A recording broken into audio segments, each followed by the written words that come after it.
¿Qué tal, amigos del Candidato MX? Bienvenidos a esta entrevista donde la verdad estamos muy contentos, nos sentimos muy honrados de poder platicar con Everardo González, que viene a platicarnos de esta campaña y de este proyecto que llega. Es un honor tenerlo aquí en San Luis Potosí, este proyecto que inicien con las proyecciones aquí en San Luis Potosí de una jauría llamada Ernesto. Everardo, bienvenido. Gracias, muchas gracias. Y pues para empezar de inicio, que nos platiques un poco sobre este proyecto. Sabemos que nació desde hace tiempo, la inquietud venía desde hace tiempo. ¿Cómo se conformó? ¿Cómo se llegó a este tema que pues es delicado? Sin embargo, es una realidad y nos muestra un fragmento de lo que se vive, no solo en las calles de San Luis Potosí, sino en las calles de todo México, que es cómo los niños, los jóvenes, los adolescentes tienen contacto y se van involucrando con las armas. Pues mira, nace como idea en el año 2000. Yo pertenezco a esa generación a la que la convulsión violenta del país le explotó en la cara. O sea, digamos que mis contemporáneos del ejercicio periodístico, por ejemplo, pues no era gente que estuviera queriendo documentar la violencia, ¿no? No se hablaba de desaparecidos más que en los 70, ¿no? No se hablaba tanto sobre víctimas. Y tampoco se oía la palabra del sicariato, ni siquiera se le nombraba así al gatillero, ¿no? Se le llamaba gatillo, pues, pero no se le llamaba sicario. Pero, pues, la escalada de violencia también nos va empujando a los que nos dedicamos a filmar la realidad, a inevitablemente hablar de estos temas. Pero yo creo que coincide mucho cuando, después de anécdotas que yo vi en El Salvador, de un país que le temía a sus hijos, coincide con que mi hijo empieza a cruzar los 12 o 13 años y me da eso que le llaman una disonancia cognitiva. Pues yo veo a un niño, pues, lo tengo todos los días, y pues me empieza a chocar la idea de que un muchacho como él potencialmente puede ser un arma letal para una sociedad, ¿no? Y porque eso es lo que empiezan a hacer también los jóvenes, ¿no? Entonces empiezo con la idea ya empezar a desarrollar un proyecto que lo que trate es de escuchar qué nos tienen que decir aquellos que potencialmente se convierten en los brazos armados de las organizaciones criminales. Y así es como arranca el proyecto, el desarrollo, la investigación. ¿Están abiertos, están dispuestos ellos a compartir pues esa vivencia? estuvieron, ¿no? Ahí la contaron.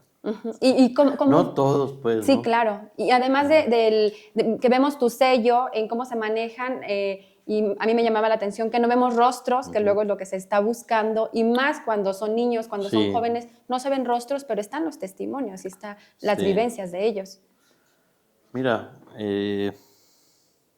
la película tiene una decisión formal polémica, sobre todo porque exige del espectador la voluntad de entrar en la convención de la película.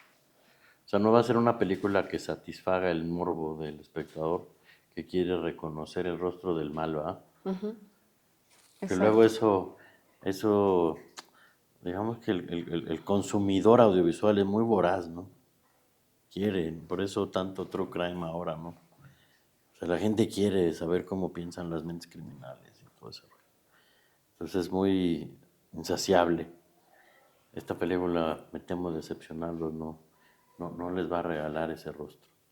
Porque lo que trata más bien es de hacer una construcción de un personaje ficticio que se relata a manera de coro, pero que sobre todo lo que hace es ponerle al espectador, convierte al espectador en la cámara que acompaña el recorrido de los muchachos, pues, ¿no?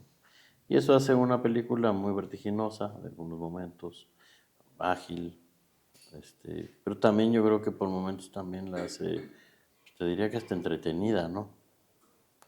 Pero la intención es contar, o sea, nosotros como que nos inventamos la imagen de nuestros monstruos, ¿no? Y lo que nos cuesta mucho trabajo es que se parecen mucho a nosotros, cualquiera de nosotros. Y la película lo que busca es eso. Hay ciertos términos que en los mismos testimonios los chicos comparten que a mí me llamaban mucho la atención y que me gustaría decírtelos y que tú me compartas tu percepción Sí. en toda esta construcción de este ejercicio. Ellos hablan de poder, Sí, claro. hablan de juego y eso nos relata o nos muestra que siguen siendo niños, Claro. niños jugando en la realidad, pero Así como tú es. dices, con armas letales y respeto. Son términos que se van repitiendo a lo largo de la filmación, pero tienen el común denominador que detona en que estén accionando las armas. ¿Cómo lo percibes tú? Fíjate que pues esas son, digamos que conceptos básicos para entender esta película. O sea, primero porque en toda esta construcción, por ejemplo, de las identidades masculinas, vamos a llamarlo así, pues también la violencia a la violencia se entra jugando. O sea, los varones de este país nos han enseñado jugando a ser violentos. Así es como entramos casi todos al ejercicio de la violencia, porque yo no conozco a ni uno solo que no haya ejercido la violencia, pues, ¿no? Por supuesto que hay dimensiones del ejercicio de violencia, pero creo que somos una sociedad violenta en general, ¿no? Y casi siempre se entró así. Después lo que encuentro es pues un común denominador en las juventudes que lo que buscan efectivamente es el poder. Hay toda una construcción mediática de lo que significa el ejercicio del poder. Y hay una persecución de la sociedad por tenerlo. El poder político, el económico, el sometimiento del otro, en fin. Y las armas no solamente permiten acercarse a la sensación del poder. Hay una frase que a mí me impacta mucho de uno de los chicos que dice que el arma lo que permite es que dejes de ser la víctima.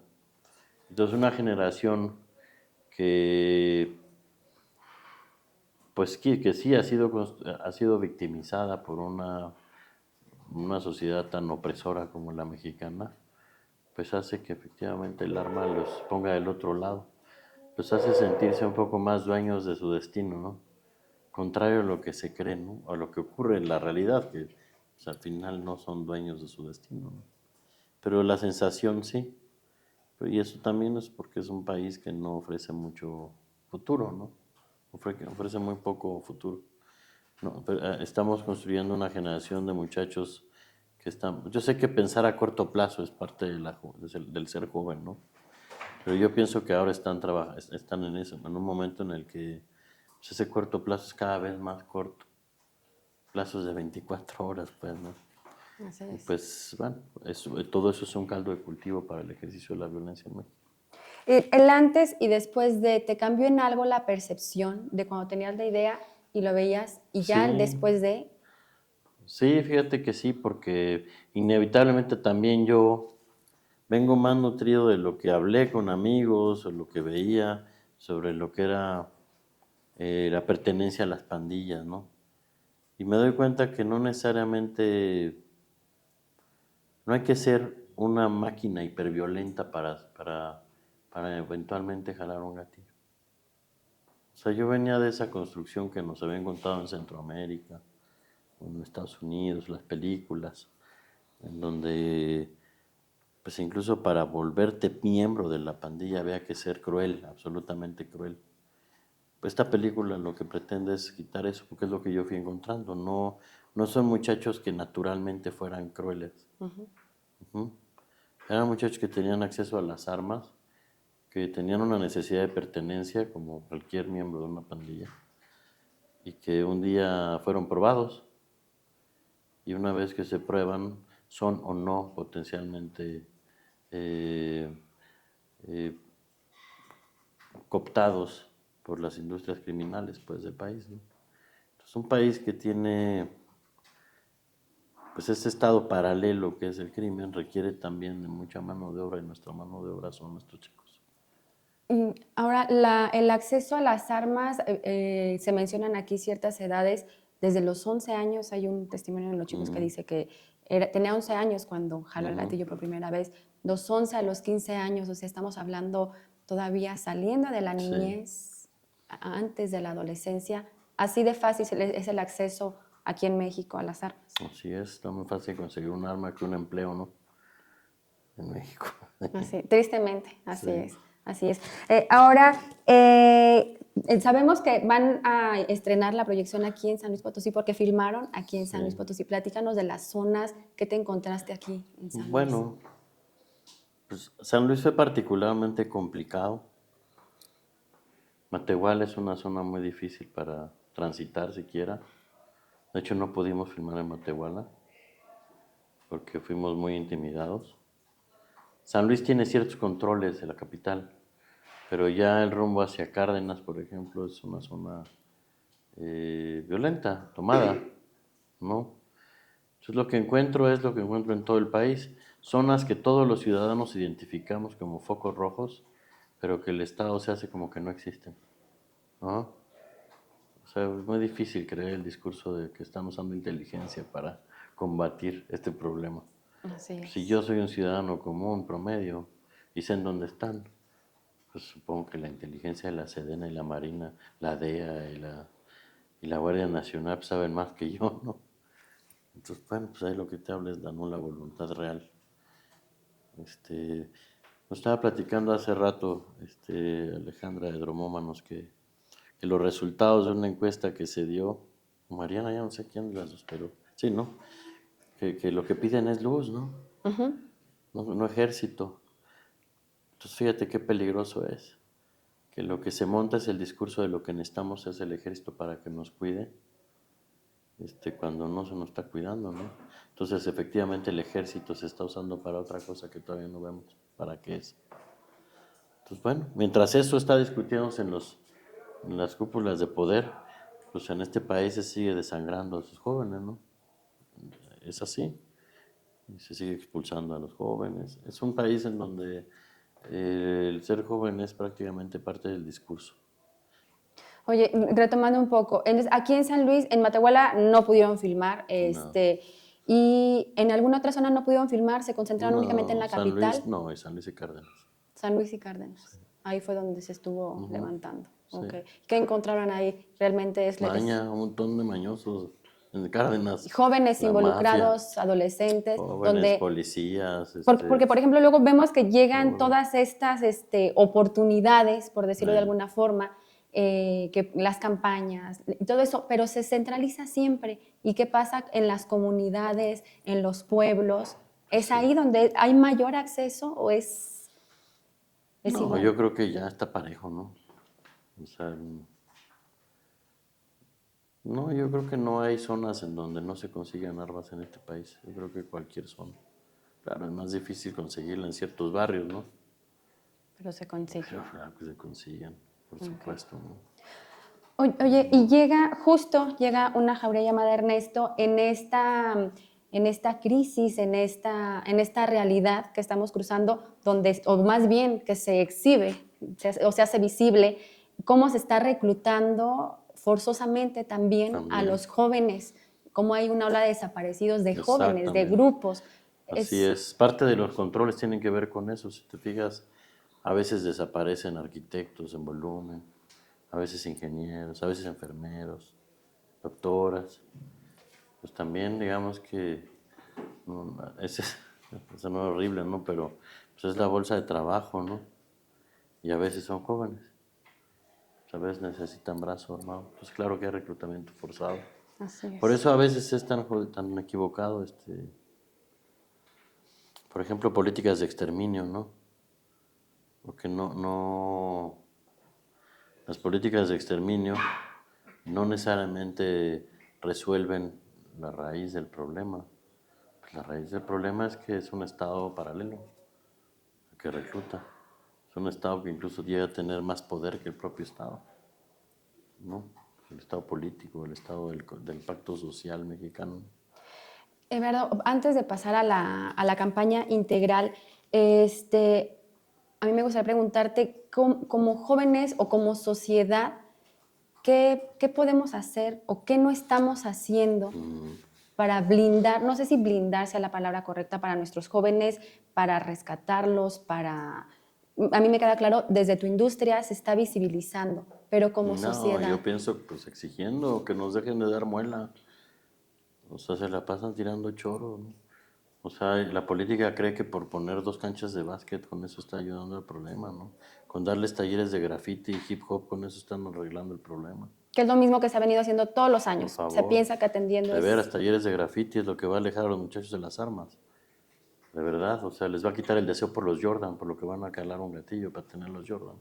Lo que hay que entender que lo que está mal es que, pues, que la pobreza genera también estas condiciones, pero no es lo único, ¿no? O sea, tiene que ver con toda una ruptura de los pactos sociales, pues, ¿no? O sea, el que tiene poco quiere lucir lo que tiene. Y a veces por eso es que lo va a jalar, ¿no? O sea, lo que está roto es eso. Entonces no va a haber cancha de básquet, se va a volver picadero, ¿no? Mira qué pasó en Chiapas cuando la época del EZ, pues un montón de las canchas de básquet inauguradas eran los helipuertos de los helicópteros del ejército, ¿no? Y luego, acá son los picaderos, pues, ¿no? Y no va a haber taller de graffiti que acabe con eso, ni choro, ni discurso público. La verdad es que no hay políticas reales de atención a los jóvenes, porque somos un país con muchos problemas. O sea, aparte de nuestras cosas que nos arreglan, por ejemplo, los 6 años. ¿Quién puede resolver esto en 6 años? Nadie. Los cacicazgos también, los jóvenes. Hay un montón de problemas estructurales que no permiten. Yo creo que lo que estamos haciendo mal como sociedad es dejar que nos sigan tirando rollo y hacer como que no pasa nada. Y sobre todo, mira, como que nos han enseñado a sentir lo que nos dicen que tenemos que sentir. O sea, estamos muy indignados ahorita como mexicanos con lo que está pasando en Gaza, ¿verdad? Y no es que se va a minimizar eso, pero pues yo no hay tanta indignación, por ejemplo, con las ejecuciones sumarias que ocurrió en este país, ¿no? O sea, como que nos han enseñado que eso nos toca a nosotros, que es natural. O sea, yo no sé, lo que pasó en San Fernando, Tamaulipas, eso tendría que haber paralizado a un país completo. Aquí no pasó nada, nada de nada. Así es. Nada de nada. O sea, nosotros podemos tener un presidente que niega las cifras de desaparición forzada, por ejemplo, y que entonces considera que porque él valora 10,000 menos, entonces el problema no es tan grande, güey. O sea, ¿qué más da que sean 110 a que sean 100 o 90? Eso está mal, pero bueno, pues mientras sigamos aplaudiendo esas pendejadas, pues vamos a seguir así, ¿no? Con el perdón de la pendejada, ¿no? Sí. Oye, y ahora sí, platícanos un poco sobre toda esta campaña. Arrancan aquí con proyecciones en San Luis Potosí, se van también a Ciudad de México, Sí. pero hay también ejercicios y encuentros con los jóvenes, incluso ahorita platicábamos un poco antes de entrar a la entrevista, un manual de autocuidado. Ay, sí, Platícanos las sobre. buenas son las dromómanas. Yo medio entiendo, medio no. Yo también estoy a la expectativa. También Lo quiero ver único qué va que a sí sé pasar. es que tenemos una campaña que lleva Es todo bautizado un, ajá, el es todo Somos un, Jauría. Lo que yo entiendo muy bien que es que vamos vamos a a tener encontrar. conversaciones con los jóvenes, que la película va a ser un detonante para hablar de temas que consideramos importantes, como el acceso a las armas, como tú me preguntas, ¿qué hemos hecho mal o qué es lo que se tiene que hacer para que la sociedad sea menos violenta o nos sintamos más seguros, ¿va? Todos y todas, sobre todo desde las partes jóvenes, los jóvenes, pero sobre todo queremos que haya un diálogo entre comunidades jóvenes que pertenezcan a diferentes estratos sociales también. Por eso aquí y diferentes modelos educativos. Acá tenemos a la universidad pública en la conversación, pronto tendremos al tecnológico en Monterrey, en donde seguramente va a ser distinta pues, la manera de verlo, y vamos a tener estas proyecciones en el barrio Bravo de Tepito. Okay. Que serán otras conversaciones también. O sea, lo que queremos es discutir los temas de violencia. Y ya lo del manual, ahí sí, las dromómanas saben por dónde va el norte. Bueno, lo vamos a conocer ahorita, cuando se estrene. Everardo, muchísimas gracias. Un honor platicar contigo, tenerte por aquí y pues bueno, esperemos también en futuros proyectos poder estar platicando contigo y que nos compartas sobre esto. Gracias, muchas gracias. Muchas gracias. Amigos del Candidato MX, muchas gracias por su atención. Lo invito a que siga conectado con nosotros a través de todas nuestras redes sociales. Recuerde que somos el Candidato MX y que estamos siempre en el lugar de la noticia.